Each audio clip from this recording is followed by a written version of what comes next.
CM Chandrababu Naidu గారు నిజంగానే శ్రీ వెంకటేశ్వర స్వామి భక్తుడే అయితే అశ్లీల వీడియోలతో అడ్డంగా దొరికిపోయినటువంటి బిఆర్ నాయుడు మీద క్రిమినల్ కేసు నమోదు చేసి తక్షణమే తిరుమల తిరుపతి దేవస్థానం చైర్మన్ పదవి నుంచి తొలగించాలని చెప్పేసి డిమాండ్ ఎక్కువైపోతుంది రాష్ట్రంలో. దానికి సంబంధించి మాజీ టీటీడీ చైర్మన్ భూమన కరుణాకర్ రెడ్డి గారు ప్రెస్ మీట్లో కూడా చాలా మాట్లాడడం జరిగినాయి. సకల కళా వల్లభుడు కామనాయుడు అయినటువంటి బిఆర్ నాయుడు ఆ పదవికి అనర్హుడు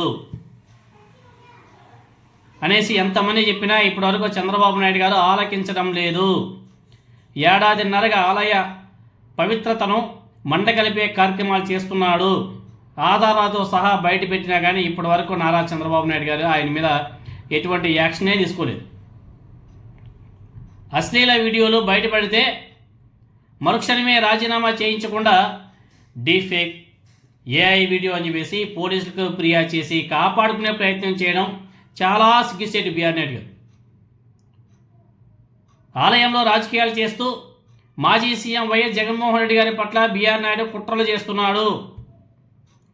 హిందూ వ్యతిరేకగా చిత్రీకరించే కుట్రలకు ఆ దేవదేవుడే ఈ శిక్ష విధించాడు అనేసి రాష్ట్ర వ్యాప్తంగా ప్రతి ఒక్కరు కూడా మాట్లాడుకుంటున్నారు. దేవుణ్ణి రాజకీయాల్లోకి లాగి లబ్ధి పొందాలనుకునేవారు ఒళ్ళు దగ్గర పెట్టుకుంటే మంచిదే అని చెప్పేసి చాలామంది సీనియర్ రాజకీయ నాయకులు అదేవిధంగా సీనియర్ జర్నలిస్ట్ అందరూ కూడా హెచ్చరికలు ఇస్తున్నారు. 70 ఏళ్లకు పైబడినటువంటి బిఆర్ నాయుడు పరస్త్రీతో చనువుగా ఉన్నటువంటి వీడియోలో సోషల్ మీడియాలో వైరల్ అయితే చైర్మన్ ఆఫీస్లో కూడా ఇలాంటి కార్యక్రమాలు చేస్తున్నాడేమో అనేసి చాలామంది చర్చించుకుంటున్నారు.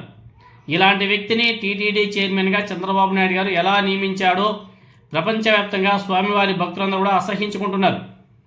సరిగ్గా 18 ఏళ్ల క్రితం ఉమ్మడి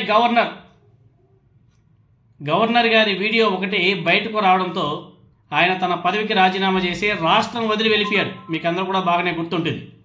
ఆ సీసీ కెమెరాలు పెట్టింది కూడా ఏబిఎన్ రాధాకృష్ణ, దాని మీద పెద్ద వ్యవహారమే నడిచింది. అదేవిధంగా వైఎస్ఆర్ కాంగ్రెస్ పార్టీ అధికారంలో ఉన్నప్పుడు ఎస్వీబీసీ భక్తి ఛానల్ అధ్యక్షుడిగా ఉన్నటువంటి పృథ్వీ 30 years 40 years పృథ్వీ ముందు నుంచి వాటేసుకుంటాడు కదా, ఆయన యొక్క అశ్లీల ఆడియో బయటకు వచ్చినప్పుడు వెంటనే రాజీనామా చేయించిన ఆనాడు వైసీపీ ప్రభుత్వం.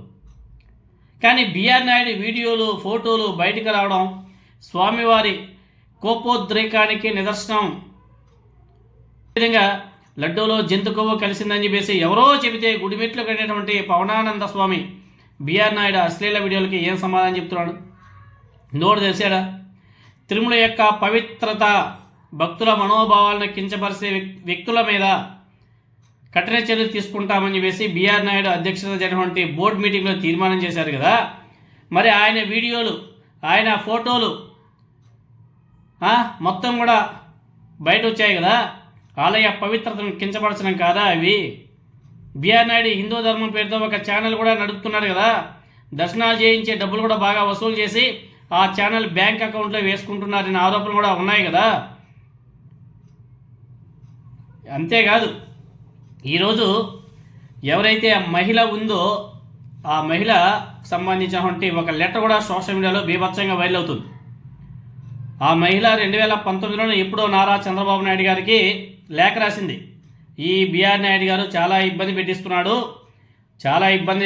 పెడుతున్నాడు అని చెప్పేసి నారా చంద్రబాబు నాయుడు గారికి లేఖ రాస్తే అప్పుడు ఆయన పట్టించుకోలే.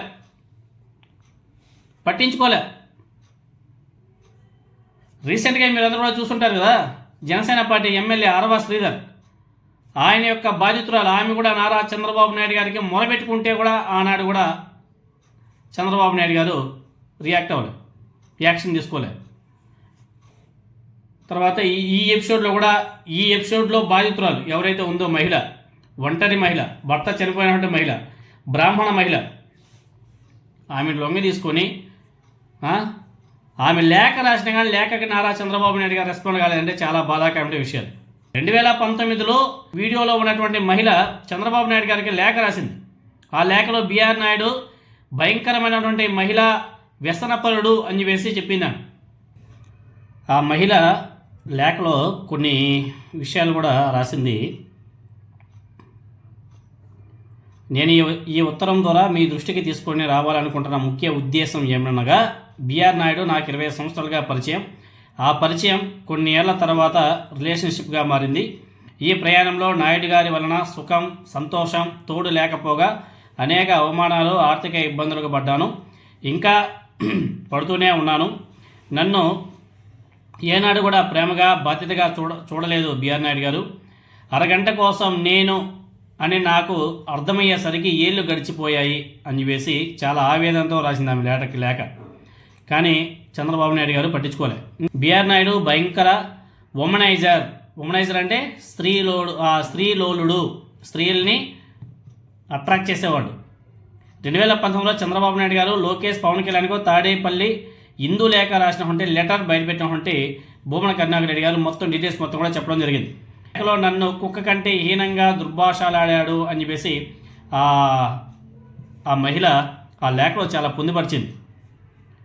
ఆయనేమో ఫ్యామిలీ ఫ్రెండ్ అన్నాడు. ఫ్యామిలీ ఫ్రెండ్ అంటే ఎలా ఉంటుందా? నిన్న ప్రెస్ మీట్లో ఇదేగా చెప్పింది. ఫ్యామిలీ ఫ్రెండ్ 30 సంవత్సరాల నుంచి పరిచయం, సోదంతా చెప్పాడు కదా. చూడు ఎంత ఒక ఆడబిడ్డ, ఒక మహిళ ఎంత క్షోభపడి ఉంటుందో ఒకసారి మీరందరూ కూడా ఆలోచన చేయాలి. ఎంత క్షోభపడి ఉంటుందో మీరందరూ కూడా ఒకసారి ఆలోచన చేయాలి. ఒక దిక్కులేని ఆడపిల్ల దీనంగా ఒక ఉత్తరం రాసి దాంట్లో ఒక బిఆర్ నాయుడు అనే విధవ పెడుతున్నటువంటి బాధలు వర్ణించి వాటిని తీసుకోమని చెప్పేసి విజ్ఞప్తి చేసిన నారా చంద్రబాబు నాయుడు గారు, పవన్ కళ్యాణ్ గారు, నారా లోకేష్ గారు చలించలేదు సరిగదా. ఆ వ్యక్తిని కలియుగ దైవం శ్రీ వెంకటేశ్వర స్వామి సన్నిధిలో సేవకు చైర్మన్గా నియమించాడు నారా చంద్రబాబు నాయుడు గారు. అన్నీ తెలిసి కూడా ఏ విధంగా చూడండి ఎంతవరకు సమంజసమో ఒకసారి మనందరం కూడా ఆలోచన చేయవలసిన అవసరం కూడా ఉంది. మొన్న హిందాపూర్ డైరీ, నేడు ఇందులేక ఘటన తెలుగుదేశం పార్టీని ఉచ్చులో పడేసాయి అని చెప్పేసి కూడా చెప్పుకోవాలి. వెంకటేశ్వర స్వామితో పెట్టుకుంటే పరిస్థితి ఇలానే ఉంటుంది అనేసి ఇప్పటికైనా తెలుసుకొని మలుచుకుంటే చాలా బాగుంటుంది.